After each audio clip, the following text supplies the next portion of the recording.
Bienvenidos, feliz viernes, bienvenidos de vuelta a su amigable programa local de cómics, One Shot Comics, aquí por Puebla FM. Ya sé que nos estén escuchando directamente en el 105.9 FM, que les sea leve y no haya mucho tráfico, o estén en sus casas. Pues ya listos para el fin de semana, nosotros acabamos esto y también listos para el fin de semana, yo creo. Sí.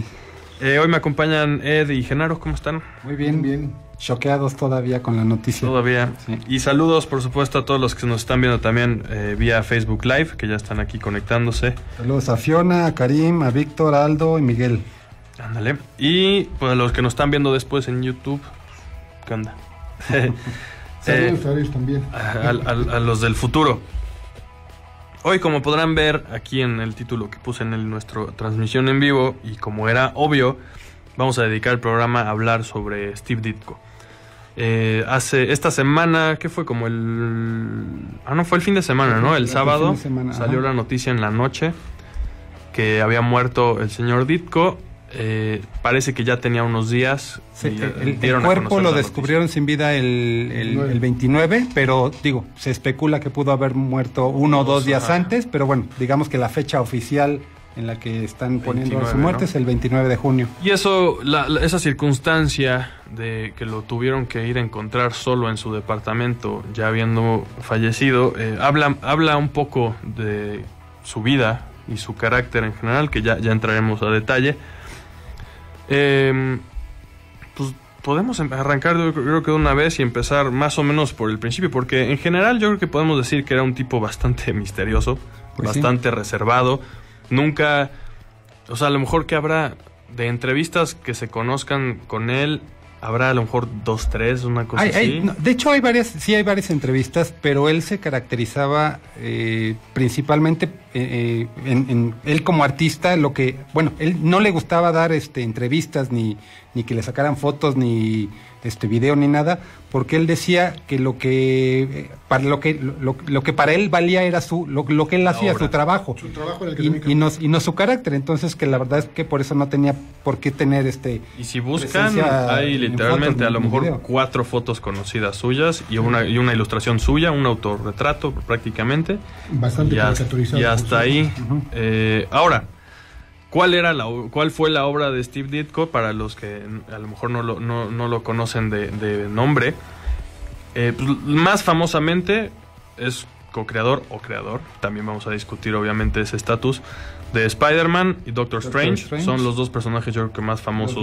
Los más fuertes dentro de eso para Marvel. Sí. Y dentro de DC tal vez los más populares fueron Creeper, Hawk and Dove, Blue Beetle, Hawk and Dove.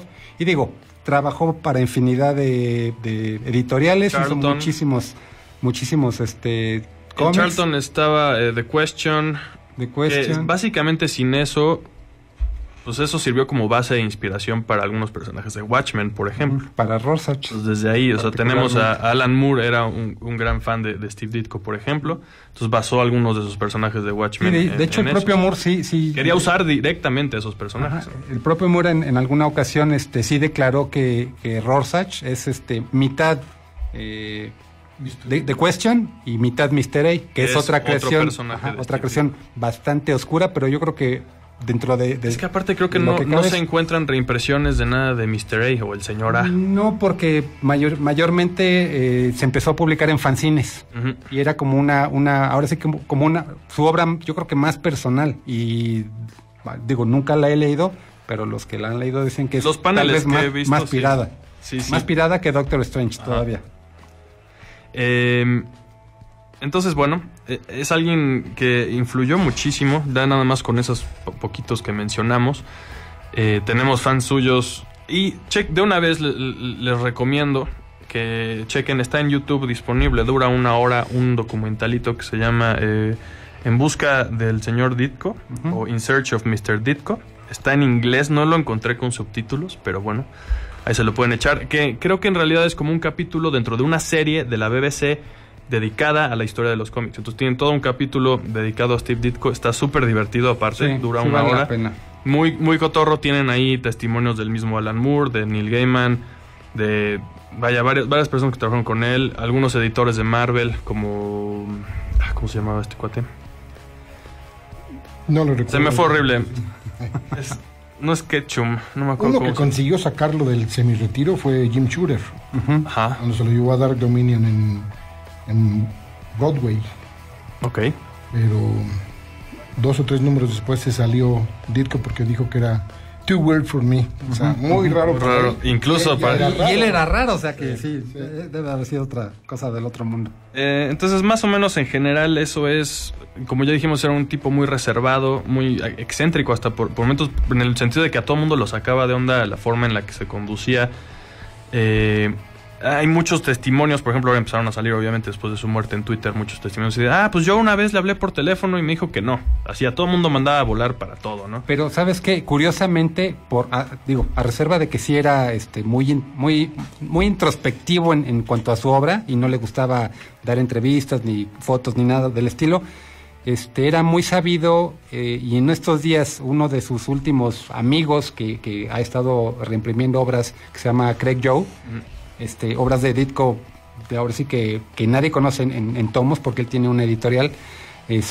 Esta persona, Craig Joe, abrió un grupo en Facebook donde está invitando a la gente a que publique las cartas de respuesta del propio Ditko, porque aunque a Ditko no le gustaba nada, ni hablar por teléfono, nada, recibía mucha correspondencia porque las contestaba puño y letra. Exacto, y firmaba, ¿no? Muchas de ellas sí. Tal vez, bueno, no sé si la mayoría no, pero muchas de ellas eran como tú dices, por favor, no me estés importunando. Digo, era es un la poco, forma como muy atenta de rechazar. Era un poco gruñón, pero era bastante educado, ¿no? Con diferentes motivaciones, pero se le podría llamar a Ditko como el recluso de Nueva York, así como se le llamó a Lovecraft el recluso de Providence, porque tú le podías mandar una carta cuando él vivía a Lovecraft de un párrafo, diciéndole cualquier otra cosa, y él te podía contestar con una carta de 4, 6, 8 cuartillas. Y si le mandabas un relato, lo analizaba renglón por renglón. Lo mismo pasaba con Ditko. También hay gente que le mostró su obra y decía, pues gracias por mandarte esto. Exacto. Yo lo que vi es esto y esto podría mejorar así, tal, y tal cual una crítica se las regresaba, ¿no? Es lo que pasó, por ejemplo, con Lovecraft. No sé mucho de Ditko, pero con Lovecraft le mandó Sonia Cealia Bishop La maldición de Jig, y Lovecraft se la reescribió, se la regresó. ¿Y es la que publicó? Y la que publicó Cealia Bishop, pero todo el mundo sabemos que en realidad es 2, 3 renglones de Cealia y todo lo demás es de Lovecraft. Lo mismo hacía Ditko. Eran gente muy especial, muy, muy recluida en su forma de ser. Y no le ayudaba mucho que era un fanático del objetivismo de Ayn Rand, en donde el objetivismo te dice que si algo sucede, tú tienes que responder con el intelecto, no con la emoción. Exacto. Es cuando te ponen la premisa en las películas de, oye, entre salvar a tu novia o a tu esposa y que se mueran 1 millón, o que muera tu esposa para que salves a ese 1 millón, ¿qué es lo que hace la gente? No, mi esposa, salvo a mi esposa, aunque se muera 1 millón. Sí. Ayn Rand estaba contra eso. Ella decía que nosotros tenemos que utilizar el intelecto, que precisamente el intelecto es lo que nos separa. Kirby en menor grado y la esposa, que cuando murió Kirby también lo utilizó mucho, también eran seguidores del objetivismo. Okay. Fue parte del proceso que en el 65 llega Wally Wood, Steve Ditko, y le dicen a Kirby, oye, estamos hasta el copete de Stan Lee y de Marvel, por consecuencia. Vámonos de aquí. Vamos a crear nuestra propia editorial. Y Kirby les contesta, yo no puedo. Tengo que mantener esposa, tengo que pagar hipoteca, colegiaturas de mis hijos. Aguantó todavía 5 años más. Los otros se fueron. Desafortunadamente no les funcionó, y de ahí fue cuando Ditko se fue a DC a crear precisamente The Creeper. En el 68, que también lo dejó.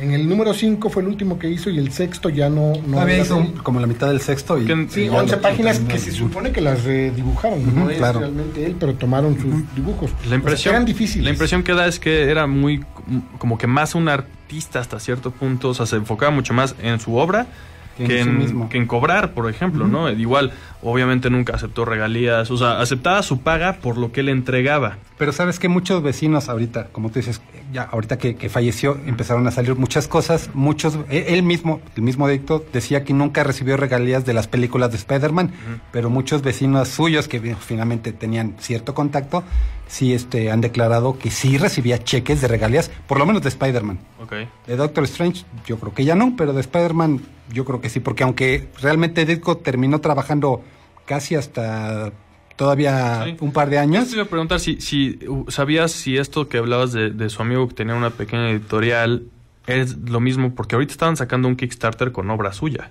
Y sacaban cada X meses algo. Ese es otro tomo. Es que hay otro editor, no recuerdo el nombre ahorita, que es el que estuvo publicando muchas cosas de Ditko, que era el que realmente mantuvo a Ditko en el candelero. Porque Joe es más que nada cosas de los 50. Este cuate, que no recuerdo el nombre ahorita, todavía publicó dibujos de Ditko de hace 2 años. O sea, obviamente ya se le notaba, digo, tenía la edad, años, pues ya no... Sí, no. Ya no tenía la misma destreza, ¿no? Pero era exactamente lo mismo que con Jack Kirby. Ellos escribían la historia, ellos dibujaban la historia, se la llevaban al editor y el editor hacía lo que hizo toda la vida. Entonces, eso fue lo que los hartó. Y ahorita que mencionabas lo del objetivismo, realmente eso se puede, obviamente habrá muchísima gente, yo mismo no sabía bien qué era el objetivismo, hace rato me puse a ver exactamente de qué se trata. La influencia de esta corriente que él seguía la vemos muy, muy palpable en Doctor Strange, pero así ya de cajón cañón en su obra Mr. A. También era un tema muy de todo es o blanco o es negro, no hay grises, no hay nada en medio, ¿no? O sí o no, o eres bueno o eres malo. Incluso como tarjeta de presentación del personaje de Mr. A es una tarjeta mitad blanca y mitad negra, ¿no? Y dice como algo de good y algo de evil, ¿no? Entonces, o bien o mal, así, no hay grises. Y además, curiosamente, la obra de Mr. A, y trabajó por ejemplo, trabajó también en las revistas de Warren, ya no era dibujo entintado, sino era acuarela. Entonces la verdad es que ya agarra otra dimensión y se puede ver mucho más la riqueza y la destreza artística. Más completo. No le entintaba a alguien, no le embellecía el trabajo a alguien más. Pues sí, tenemos que irnos a nuestro primer corte. Esperemos que se le esté haciendo interesante. Ahorita vamos a seguir hablando sobre Steve Ditko y lo seguiremos haciendo a lo largo del programa. Ahorita regresamos.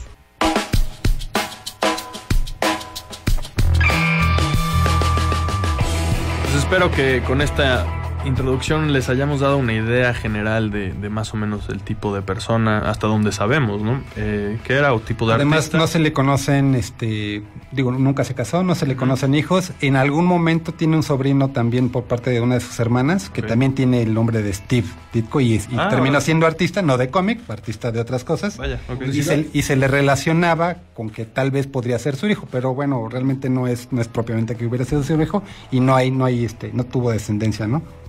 Pues entonces sí, más o menos eso parece que era ahí, pero pues, podemos empezar a hablar yo creo de cómo se arrancó en este mundo de los cómics más o menos, cómo empezó a recorrer ese camino que lo llevó pues, hasta Marvel y DC y de ahí pues a lo demás. Entonces, Genaro, más o menos lo estabas diciendo ahorita fuera del aire, ya no estábamos adelantando. Ok, de hecho Ditko empieza su primer trabajo profesional, lo hace en 1953. Y entró como aprendiz de Jerry Robinson para algunos títulos de DC, particularmente hacía backgrounds, o sea, edificios, nubes, fondos, gente, las calles, sí, o sea, como fondos, ¿no? Fondista. Un poquito de entintado, y en esa época empezó a estudiar en lo que hoy es la Escuela de Artes Visuales de Nueva York, creo que se llamaba la Escuela de Cartonistas e Ilustradores o algo por el estilo. Y bueno, particularmente lo que mucho hacía Ditko, y bueno, generalmente es lo que más lo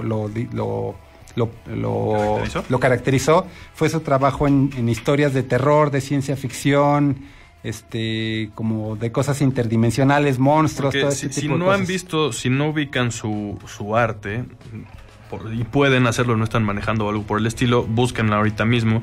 Y también, si no, busquen el arte incluso de Spider-Man, como era muy como diferente a lo que conocemos hoy en día. O sea, era un tema como rarón, como un flaquito, con unas posiciones súper extrañas. Y viene yo creo que de esa influencia de hacer cosas como raras, como creepy, ¿no? Por eso tuvo tanto éxito McFarlane. Fue algo diferente. McFarlane lo hacía, el arte que hizo en Hombre Araña era spidery, o sea, era aracnidoso. muy torcido, las telarañas eran barrocamente dibujadas, eran exageradas. Pues de ahí viene el spaghetti, ¿no? Exacto. Spaghetti webbing. Sí. Entonces, digo, de ahí fue por eso tuvo tanto éxito el señor. Buen punto, no lo había pensado así, pero sí tiene también, obviamente, McFarlane unas ideas más como medio terrorosas. Piensen, obviamente, en Spawn. Ajá. Y pues si llevas eso a Spider-Man, lo regresa a esos inicios de que Spider-Man medio que le daba miedo a la gente. Y es el primer... Nos estamos adelantando un poquito con Spider-Man, entonces. Sí, no importa. Hay tanto de hablar que bueno. Sí, digo, a ver si ojalá que tuviéramos oportunidad de volver a tocar el tema de Ditko. Entonces, estudiando en la escuela de arte, bueno, de cartonistas e ilustradores, pues en ese entonces ya estaba Stan Lee trabajando para Marvel. Y bueno, fue a la escuela, a esta escuela buscando talentos para traerse a Marvel, y le latió mucho pues lo que estaba haciendo Ditko, ¿no? Porque como estaban diciendo, era algo completamente diferente. Ya para estas épocas ya habían salido los Cuatro Fantásticos, ya se relacionaba mucho la mancuerna de Lee y Ditko, y la verdad... Kirby, ¿no? Digo, de Lee y Kirby, y la verdad es que cuando a Stan Lee se le ocurre crear a Spider-Man, pues su primera opción fue Jack Kirby. De hecho, la portada de Amazing Fantasy está dibujada por Jack Kirby, porque a la mera hora, digo, ahorita voy a cómo llegó Ditko ahí. La portada original que Ditko le propuso, pues no le gustó a Kirby y dijo, no, tú quédate con los interiores, la portada de Kirby y ya, ¿no? Esa portada original de Ditko la volvieron la relanzaron y recolorearon hace... En el Amazing 700. En el 700. Sí. Ahorita acaba de pasar el 800, ya tiene unos 3, 4 No me gustó el recoloreado, pero bueno, la verdad es que está padre. Y se la pusieron incluso al hardcover de esa historia, ¿no? Entonces, pues digo, empieza a trabajar Jack Kirby en Spider-Man, en lo que eventualmente se conocería como el método Marvel, que Lee lo que hacía era, les daba un pequeño esbozo de lo que él quería de la historia, y el dibujante en turno tenía que pues, desarrollarla, ¿no? Literalmente hacía las funciones de guionista y escritor. Digo, al final... Storyteller, ¿no? Al final Stan Lee era el que ponía siempre las palabras, sí. Pero digamos, la narración visual corría a cargo del artista.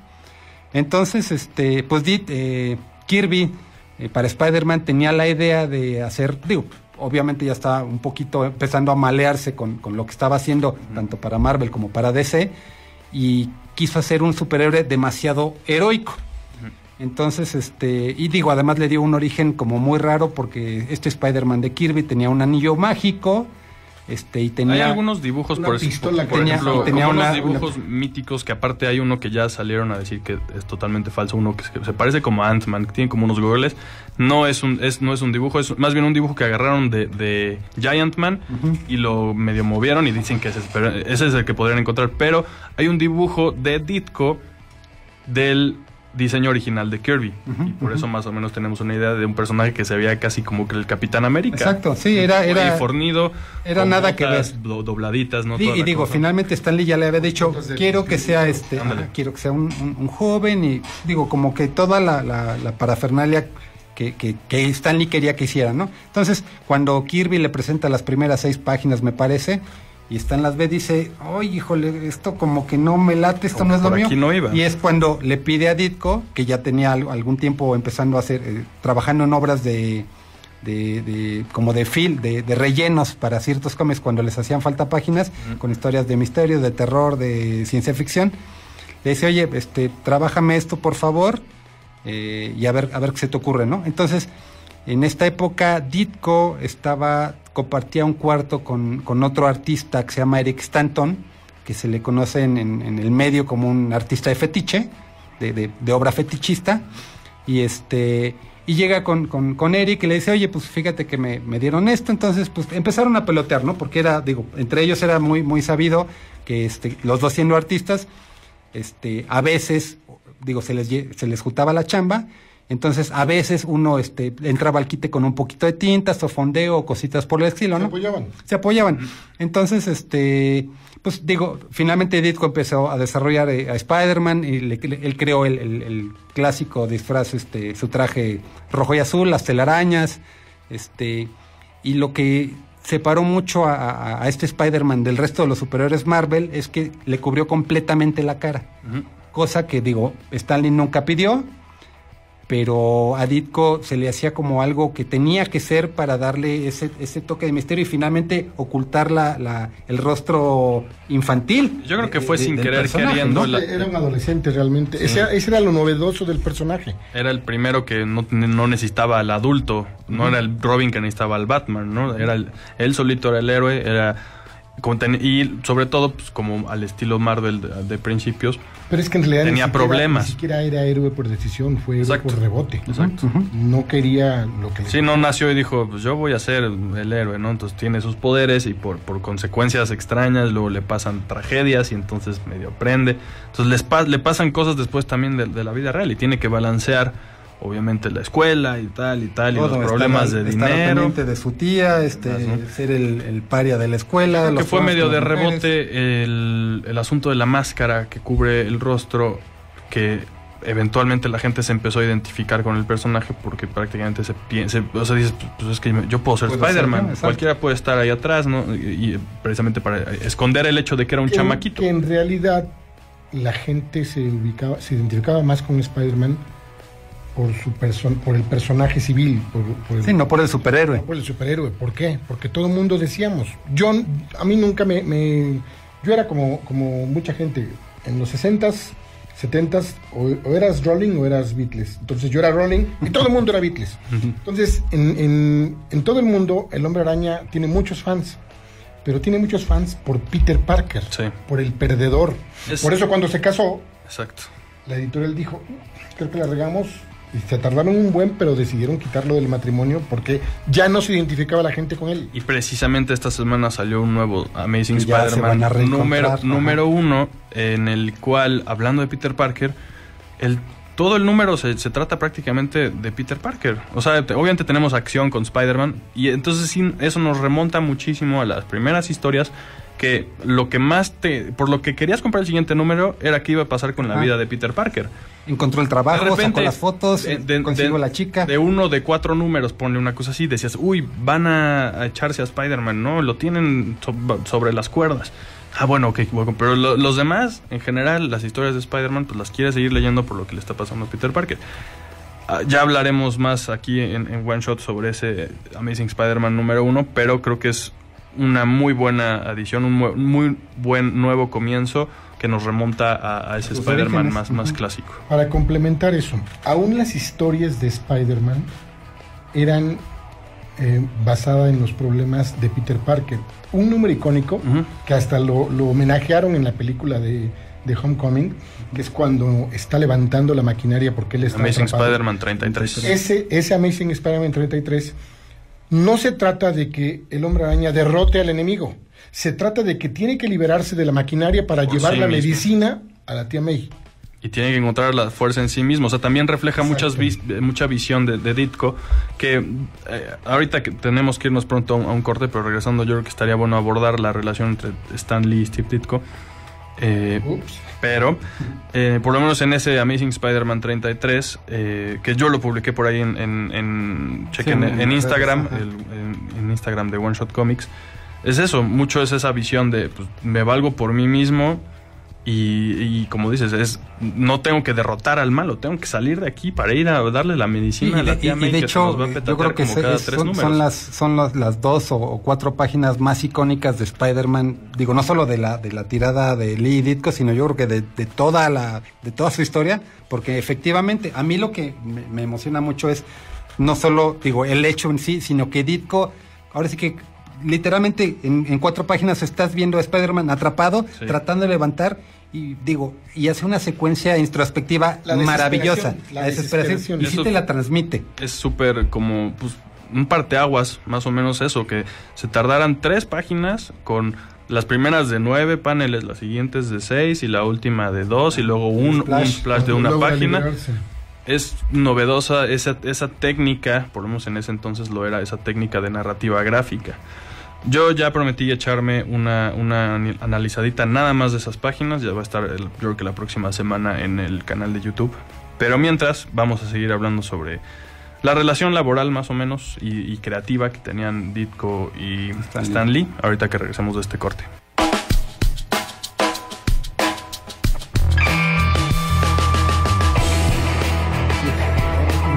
Estamos de regreso en el chisme de las convenciones. Ya lo hablamos, ya vieron por lo menos esa aclaración que tenía que haberse hecho sobre la nueva convención que se acaba de anunciar, Comic Con México. Vayan al canal de YouTube de One Shot y ahí está en el video, creo que el video más reciente, ahí está más o menos de qué se trata este asunto hasta ahora, y pues lo demás es pura especulación. Pero regresando a la vida y obra de Steve Ditko, pues precisamente fue junto con Stan Lee que creó a Spider-Man. Y si ven este documental que les recomendé al principio del programa, In Search of Mr. Ditko, o En Busca del Señor Ditko, entrevistan a Stan Lee y es como que la primera vez que lo hacen medio tropezarse al respecto. En el sentido de, todo mundo conocía, sobre todo antes de por ahí del 2000, una cosa así, era Stan Lee es el creador de Spider-Man, una cosa así en los 90s, todo esto. Y parece que a partir de cuando empiezan también las películas, y que creo que la primera fue en 2001, Sí. Spider-Man, pues la gente empieza también a preguntarse un poco más, y de bueno, ¿y qué onda con este personaje? ¿Y a quién le va? Y en este documental, por ejemplo, le preguntan a Stan Lee así de, oye, pero Steve Ditko, entonces, ¿qué? ¿Es el co-creador o qué? Y Stan Lee dice, pues yo creo que al que se le ocurre la idea, él es el creador. Yo le dije, hay que crear un superhéroe que sea Spider-Man, que se llame Spider-Man. Entonces él le puso el nombre. Todo el concepto, como ya lo platicamos en bloques pasados, lo trataron de desarrollar con Jack Kirby, y al final Ditko es el que le pone todos los ingredientes que conocemos que vuelven de a alguna Spider-Man, manera Spider-Man. es prácticamente lo mismo que pasó con Batman, Sí. entre Bob Kane y Bill Finger. O sea, finalmente Bob Kane tuvo la idea, pero el que hizo el desarrollo visual y creó el Batman como lo conocemos fue Bill Finger. Es lo mismo que pasó con Stan Lee y Steve Ditko. Y entonces en este documental como que le siguen preguntando, presionan, y Stan Lee de repente dice, bueno, yo considero a Steve Ditko, si él quiere que se le diga así, como co-creador. Incluso una vez le tuve que hacer un escrito y le dije, enséñaselo a todos los que tú quieras, y ahí dice, y está firmado por mí, Stan Lee, que dice que ahí yo considero que tú eres el co-creador. Y di cuenta, pues, a él no le pareció que yo dijera que yo lo considero, porque eso generoso, pues, le quita. ¿no? Sí, así. Gracias, señor Lee. Oportunidad. Uh-huh. Pero pues es bastante sabido que eventualmente medio que empezó a soltar las riendas Stan Lee. Hay historias que de plano son totalmente ingeniadas, tanto es la escritas historia. como obviamente el arte. Por ejemplo, con Doctor Strange parece que es el caso completamente, ¿no? Así de, oye, pues tenemos aquí unas 2 páginas dentro de esta antología que se llama Strange Tales, en el 111, una cosa así. 110. Uh-huh. Pues hay que armarnos algo ahí con, no sé, un mago. Ay, a ver qué. Y pues regresa Steve Ditko con las 2-3 primeras páginas de Doctor Strange, ¿no? Es que así era el Marvel Method. Uh-huh. En finales de los 50s. Y todos hasta los 80s casi. Sí, exactamente. Ya lo hemos también discutido varias veces aquí en el programa cómo funciona este asunto, ¿no? Así de, pues vamos a hacer esto, y regresa el artista con todo, y luego el señor Stan Lee le ponía las letras. Y de hecho, aunque no se le reconocía en los cómics como co-creador de Spider-Man, obviamente Ditko sí decía, oye, güey, en buena onda, este personaje está teniendo demasiada aceptación, se está vendiendo como pan caliente.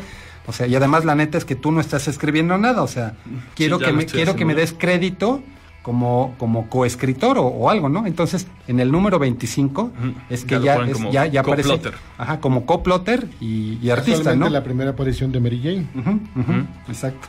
Súper agotado. Entonces, ese maldito. Sí. Pues es a raíz de esto, digo, Ditko estuvo trabajando relativamente pocos años en Spider-Man, creo que 4 nada hasta más. El 38. Que te das cuenta de que el último número, A Guy Called Joe, Uh-huh. que es un cuate que es boxeador. Pugilista, y que, ajá. La historia ya se siente al aventón. Ya Ditko dijo, este es el último, me voy al diablo. En teoría nadie sabe exactamente por qué se fue, pero vaya, hay Muchos muchas años, cosas que podemos inferir, ¿no? Digo, todo eso salió después en muchas entrevistas que se dieron. Uh-huh. Desafortunadamente, Wally Wood, que empezó también con Daredevil, Uh-huh. que lo llevó hasta arriba, porque Daredevil era una copia realmente del personaje de un personaje de los 40. También rojo y azul, este era rojo, primero era amarillo con negro, y él fue el que lo diseñó a ser rojo. Wally Wood era alcohólico, entonces no tenía compromisos con la vida. Steve Ditko, soltero, no tenía interés en casarse ni nada por el estilo, no tenía compromisos en la vida. Entonces realmente estaban hartos, porque Wally Wood también hacía lo mismo en Daredevil y tampoco le daban crédito. Entonces decidieron irse, no se pudieron llevar a Kirby se quedó. Pero Romita es el que le siguió en Daredevil, ¿no? Sí. Y también y después, exactamente, a eso iba a ir, que pues se quedan sin artista para Spider-Man y pues vente aquí, Romita. Y Romita no, escritor. No. Sí, entonces les quedó perfecto así, nadie va a estar rezongando, no vamos a tener un borro que rebuzne, entonces tú a lo tuyo, nosotros a lo nuestro. Por muchos años, digo, a la fecha, lo que más lo que más cree la gente que fue como el detonante, lo que rompió la relación con Ditko y Lee, fue que Lee quería revelar lo del Green Goblin. Que Norman Osborn era el Duende Verde, ¿no? Y digo, por mucho tiempo se pensó que Ditko no estaba de acuerdo y que... Se supone que Ditko Ditko declaró y dijo, se supone que fuera Norman Osborn. Yo también, eso se suponía, por lo menos lo que se cuenta es eso, ¿no? Que Ditko quería que fuera quien sea, porque algo así ya había pasado con el Master Planner, y luego acabó siendo el mismo Otto Octavius, el del Doctor Octopus, pero entonces ya había habido varios, era muy recurrente eso, ¿no? Un villano misterioso en Spider-Man, y era el misterio de quién es, y al final era también que ya llevabas números conociendo. O no, por lo menos según lo que muchas veces quería dar a entender Ditko, por lo que yo entiendo, es pues, era un tipo cualquiera, porque en la realidad eso sería, no va a ser tu tío el villano con el que estás peleando, va a ser alguien que no sabes quién es. Entonces, hasta donde más o menos se puede pensar, eso pudo haber pasado, aunque también parece que hubo declaraciones. Sí, el propio Ditko dijo, eso no fue. Que no es que él estuviera de acuerdo. Él era el que escribía y él era el que decidía qué o quién era el que iba a hacer las cosas. Entonces, finalmente fue decisión de él, pero así lo manejaron. Desde que de Martin Goodman vendió en el 66, precisamente en el 66, Marvel, y hasta el 68 fue cuando se concretó la venta con Chemical Corporation. Todo eso ya era, Kirby lo dijo. ¿Cómo es posible que hayan vendido a Marvel por menos del valor de un solo personaje, que era Ant-Man, que era el más chiquito y el menos valioso? Pero bueno, Goodman ya estaba harto, ya no quería saber nada del... Los cómics era el renglón más que menos le dejaba dinero. Él publicaba muchos magazines, revistas de muchos tipos, de todos tipos. Exacto. Los cómics eran lo menos que le daban negocio. Entonces, finalmente, fueron muchos los factores, y lo que se manejó en un principio fue como que lo diluido, lo menos problemático, para darle a conocer al público que por qué habían tronado, por qué se habían salido de la compañía, etcétera, etcétera. Diferencias creativas. Exacto. Pero bueno, diferencias reconciliables, como dicen. A través de los años, finalmente esa fue como la idea general, la disputa entre que sí querían, que no querían, pero al final los dos declararon, los dos querían. Y digo, aunque Ditko nunca habló pestes, porque como decíamos al principio era muy educado, la verdad es que yo creo que bueno, pues dijo, tampoco quiero estar asociado gente todavía cree, con estas cosas. Bueno, yo creo que es lo que pasó, que terminó de hartarse y dijo, ¿sabes qué? Pues con permiso y vaya. O sea, finalmente sí, ya estaba harto de que pues, lo estuvieran, que no le reconocieran su trabajo, que no le dieran créditos, y digo, y finalmente se le hizo muy fácil, ¿sabes qué? Pues aquí no soy bien querido, pues con mi trabajo me voy, y fue cuando se fue a DC, ¿no? Y regresó después en los 70s, igual que Kirby. Sí, exactamente. Después de eso, o sea, Spider-Man obviamente ya era muy popular para entonces, ¿no? Pero despegó todavía más ya que llegó Romita. O sea, si buscas arte clásico, por así decirlo, de Spider-Man en cualquier Romita. Merchandising, sí. Ves el Spider-man de Romita, no el de Ditko. Todos los puntos licenciados era lo que sea, puro Romita. Entonces, de repente Peter Parker era guapo, era como más fornido, era cool, tenía una motocicleta, sí, andaba ya con todas las chicas, porque pues el señor Romita andaba con las historietas de romance, claro. Pues más o menos por ahí se fue el señor. Sí, finalmente lo que decíamos, al principio pues obviamente tuvo mucha popularidad de Spider-Man, y bueno, y lo sigue teniendo. por ser un chaval introvertido, al que lo buleaban, que no era querido, que no era popular, solo era un cerebrito. Entonces, bueno, Ditko es lo que representaba, ¿no? Este arte como raro, como si fuera realmente como un ser inferior. Uh-huh. Cuando llega Romita, pues sí, cambian las cosas y ahí sí... Dicen que Romita trató de emular en un principio el estilo de Kirby, pero que no lo logró, sí, de plano. Pero finalmente, eso es lo que en alguna vez declaró Stan Lee, que él quería, y finalmente se salió con la suya, retomar un poquito esta esencia superheroica más como lo que él quería hacer con Kirby, que bueno, no le gustaron los diseños, y entonces es que Romita entra pintado, que ni pintado, y si le dijo, ¿sabes qué? Deja la línea de Kirby, lo quiero, como tocas de decir, más formido, más popular, más guapo, sí. Incluso yo de niño, cuando a la siguiente semana, porque en novedades sacaba los Spider-Man los miércoles cada semana. Yo sí. Sí, termino de ver la última historia de Kirby, voy la siguiente semana por mi cómic de Spider-Man, desde la portada dije... De Ditko. De Ditko, sí, la última. Y veo la primera de Romita, que creo que es con Hulk. Es que hizo unos números de Hulk, pero no sé si... es que en la del Duende Verde sale Hulk. En el primer Duende Verde sale Hulk en Spider-Man. Y el 39. 39 es 39 y 40. 38 es lo de... No, es en la primera aparición del Duende. Esta ya es como la tercera aparición del Duende. En la primera aparece Hulk, pero este es otro. Pero estamos hablando de mucho antes. Sí. Bueno, total, yo veo la diferencia, digo, ¿qué pasó? O sea, hasta dije, además uno niño, piensas, pues toda la vida va a ser lo mismo, vas a seguir viendo lo mismo más o menos. Y la verdad es que sí, fue un cambio muy, muy drástico, pero finalmente como que te entraba esa otra onda de a lo mejor sí, también conocías a Superman, ya veías un Peter Parker más formido, con músculos, más popular, entonces como que empezó otra etapa, ¿no? Sí. Con eso nos tenemos que ir a nuestro último corte, ahora volvemos.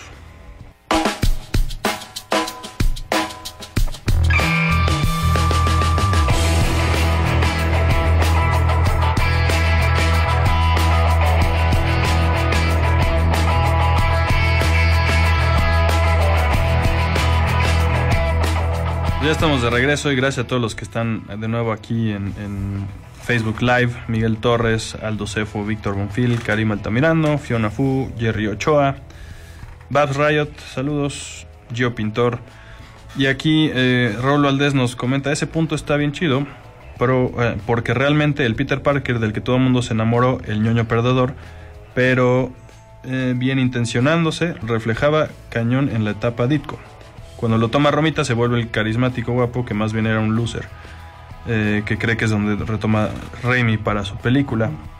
Pues hay más o menos yo creo que una mezcla de los dos y pues también ya habían pasado muchas otras etapas. Que tomaron lo de la película, empezaste tú y creo que no acabaste la relación, esta escena del Spider-Man 33 cuando se levanta la maquinaria, le hacen un pequeño homenaje precisamente ahí en el Homecoming. En Spider-Man Homecoming, y también justo antes de eso... Creo que es la primera vez en las películas de Spider-Man que vemos esta imagen tan icónica de la mitad de la cara de Peter Parker y la mitad de la cara de Spider-Man. Uh-huh. También es creación de Steve Ditko, esa imagen.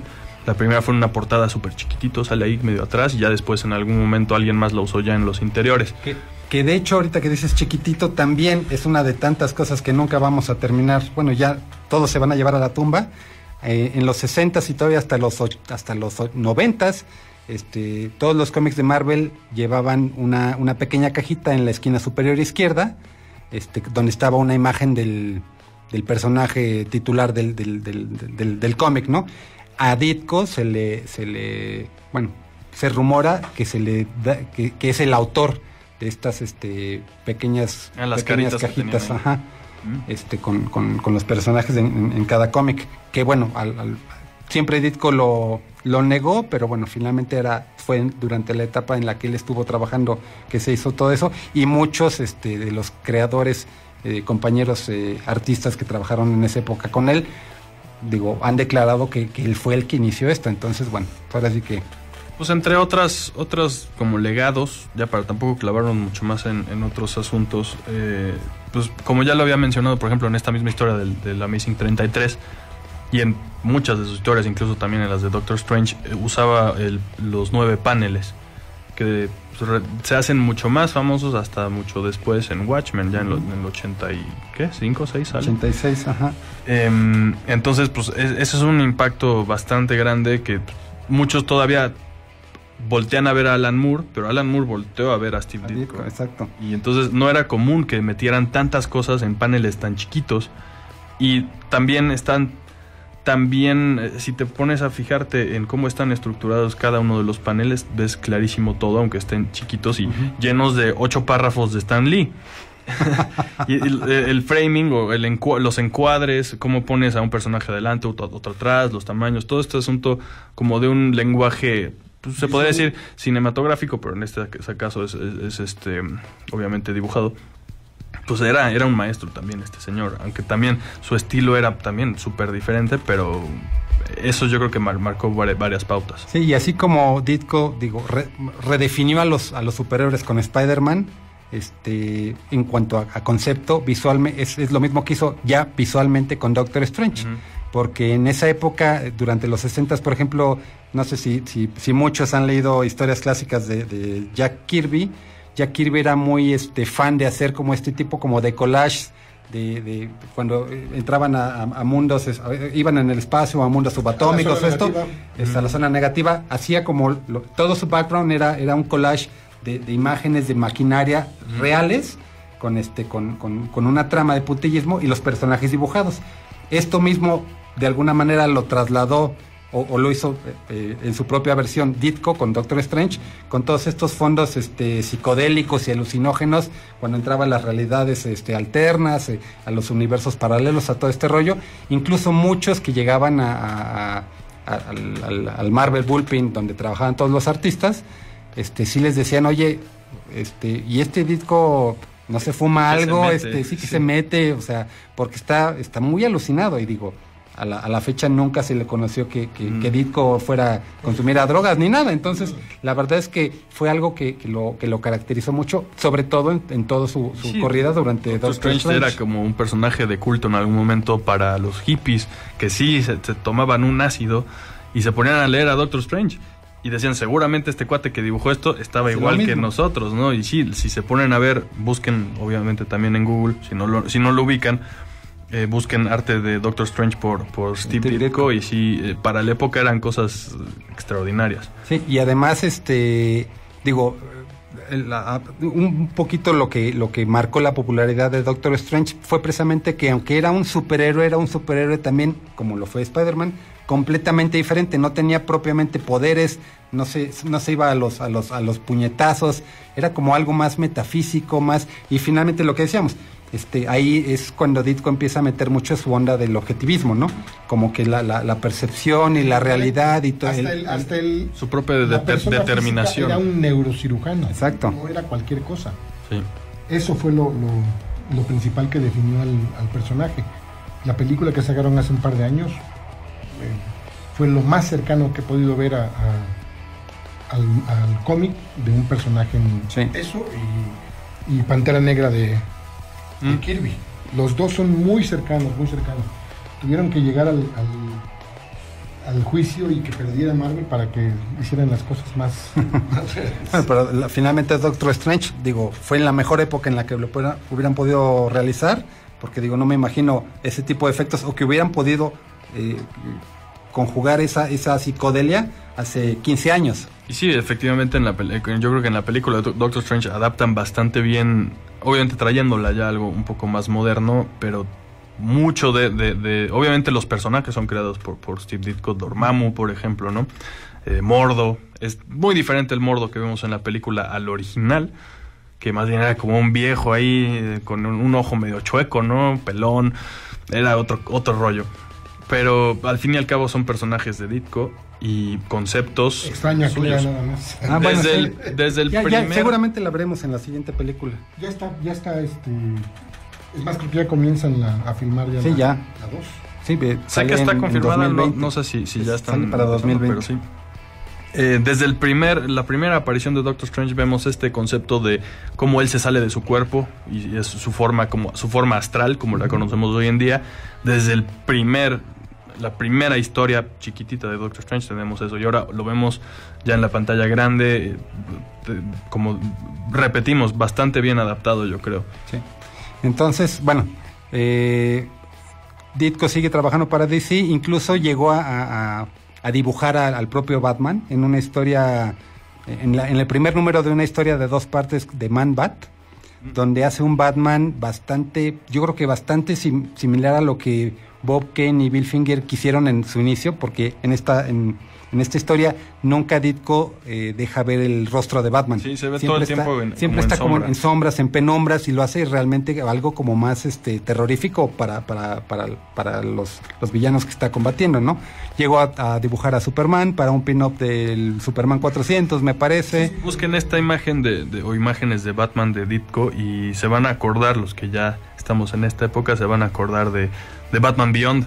Uh-huh. La cara se ve prácticamente igual porque es todo negro, nada más se ven los ojos, ¿no? Uh-huh. Y es en DC cuando crea a Blue Beetle, crea al Captain Atom. Como tú decías, regresa después en los 70s y retoma la historia. Y ya se acaba. No, pues sí. Bueno, nos vamos hasta... No, en los 70s regresa nuevamente es más, regresa a dibujar algunas cosas que creó Kirby, que las deja porque vuelve a tener broncas nuevamente, no le cumplieron el contrato, etcétera. Y de hecho, terminó la corrida de Machine Man, que era de Kirby. Que digo, sí, aunque Kirby ya no estaba en su mejor momento, la diferencia en dibujo era abismal, sí. Porque no era lo mismo el dibujo de finales de los 50s y 60s en las historias de terror o de ciencia ficción que publicaron en Marvel o aún en Charlton. Acabo de publicar una portada de Steve Ditko de 1954 de Space Adventures 12. Uh-huh. Tú la ves y es una cosa impresionante. Ya tenía 27 años, porque estuvo circulando en las redes una imagen que le dieron a este muchachito Steve Ditko a que dibujara un personaje nuevo que era el Hombre Araña. No era ningún muchachito, ya tenía 35 años. Sí, ya realmente... No era lo mismo, por ejemplo, que con Capitán América cuando lo creó Kirby, que tenía 23 años. Entonces ya era un adulto hecho y derecho. Paren las prensas, y creo que es una nota bastante peculiar para terminar este tema, pero acaba de salir una declaración de Stan Lee sobre Steve Ditko. Uh-huh. Que además acaba de regresar a las redes, Stan Lee. Sí, dice, es un tema extraño el de Stan Lee, pero bueno, aquí en este video... obviamente tengo que traducir y parafrasear. Dice: no puedo dejar pasar la semana sin comentar sobre Steve Ditko. Steve fue ciertamente uno de los creadores más importantes en el negocio de los cómics. Su talento es indescriptible. Trabajé con él muchos años y siempre estuve impresionado de cómo todo lo veía en términos fotográficos y imágenes en movimiento y escenas. Él contaba una historia como un buen director de cine, y creo que va a ser muy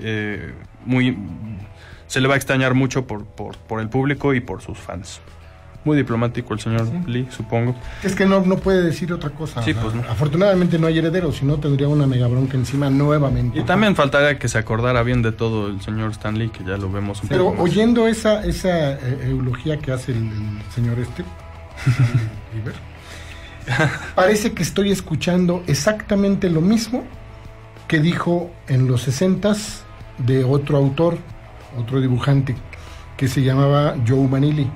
Joe Manili se hizo famoso en los 50s en Atlas, que era Marvel, porque dibujó historias de 2 personajes que eran Wyatt Earp y The Black Knight.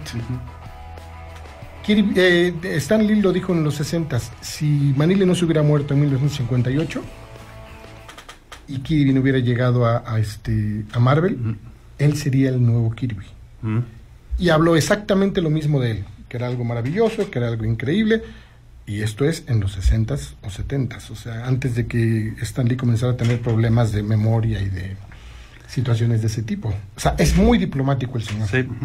Pues en fin, hasta ahí nos tenemos que quedar por ahora. Nos faltan 80s, 90s. Sí, ¿no? pero la próxima semana nos vemos aquí a las 4. Es nuestro programa de aniversario. Vamos a celebrar el aniversario del programa de radio y es nuestro programa número 50. Entonces vamos a preparar algo especial para ustedes. Pueden dejarnos sus ideas, si tienen ideas, todavía no está fijo todo lo que vamos a hacer. Pueden dejar sus ideas ahí en nuestras redes sociales. ¿Vamos a tener juegos de azar y mujerzuelas? No, pero gracias por el aporte, Genaro, y gracias por venir, Ed, también. Gracias por invitarme. A compartir la sabiduría sobre Steve Ditko. Gracias, Osvaldo, en los controles. Una gran pérdida para Willy el mundo Holland, del Noveno Arte. y pues váyanse a leer cómics de Steve Ditko. Exacto. Bye, bye. Bye. Esto fue One Shot Comics. Nos encontramos la próxima semana con lo mejor del noveno arte. Por Puebla FM.